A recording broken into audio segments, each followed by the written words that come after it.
আসসালামু আলাইকুম সম্মানিত খামারি। প্রচণ্ড শীত পড়তেছে, কয়েকদিন যাবত শৈত্যপ্রবাহ পড়ছে।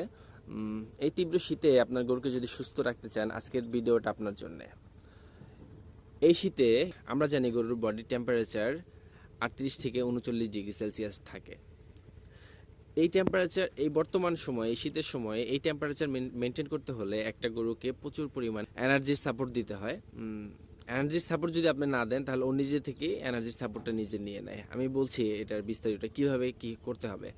আজকে থেকে 2 মাস আগে আপনি ওকে যে কার্বোহাইড্রেট জাতীয় খাবার দিয়েছেন, বর্তমানে শীতে এসেও যদি সেই একই রেশিওতে যদি কার্বোহাইড্রেট জাতীয় এনার্জি জাতীয় খাবারটা দেন, তাহলে কিন্তু ওর স্বাস্থ্যের জন্যে সেটা তেমন উপকারে আসবে না।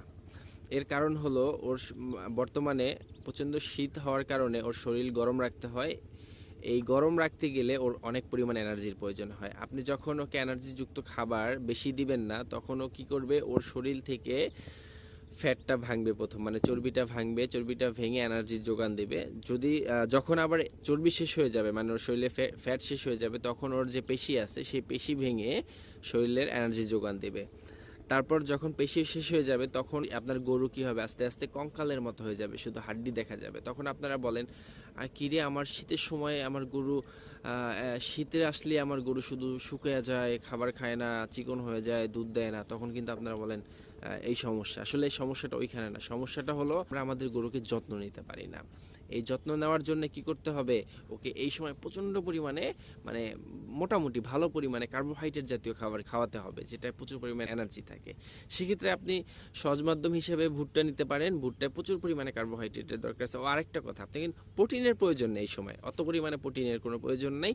আপনি প্রোটিন যেটা আগে দিয়েছেন সেটাই তাকে দেন, কিন্তু এখন শুধু আপনি এনার্জি বাড়ান, মানে কার্বোহাইড্রেট জাতীয় খাবার বাড়ান। কার্বোহাইড্রেট জাতীয় খাবার আপনি কি, যেরকম ভুট্টা যদি আগে আধা কেজি খাওয়াতেন ভুট্টা, এখন মিনিমাম 1.5 কেজি খাওয়ান ভুট্টা। আবার আরেকটা বিষয়, আপনাদের আরও একটু মানে যদি অঙ্কের হিসাব, মানে টাকা পয়সার ভাবে যদি অনেকে ইকোনমিক্যাল সমস্যা থাকে, সেই চিন্তা করে যদি মনে হয় না আমার ভুট্টা পার কেজি পরে 35 টাকার মতো, আমি 2 কেজি ভুট্টা, 1.5 কেজি ভুট্টা যদি একটা গরুকে দেই, 2 কেজি ভুট্টা যদি একটা গরুকে দেই, সেক্ষেত্রে আমার প্রায় 70 টাকা পড়তেছে। তাহলে অল্টারনেটিভ ওয়ে কি? আপনি এই সময় অল্টারনেটিভ ওয়ে হিসেবে আপনি কিন্তু আলু খাওয়াতে পারেন। আলু, যেটা আমরা আলু খাই, সেই আলুটা খাওয়াতে পারেন, কারণ আলুতে প্রচণ্ড পরিমাণে কার্বোহাইড্রেট থাকে।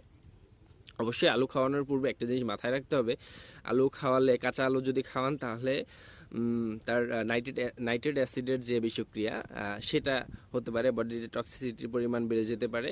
তো এর জন্যে আলু খাওয়ালে কাঁচা আলু খাওয়ানো যাবে না, আলুটা সেদ্ধ করে তারপর খাওয়াতে হবে। আপনি যদি দিনে 2 কেজি পরিমাণ, 1.5 কেজি পরিমাণ সিদ্ধ জাতীয় আলু খাওয়ান, তাহলে কিন্তু সেই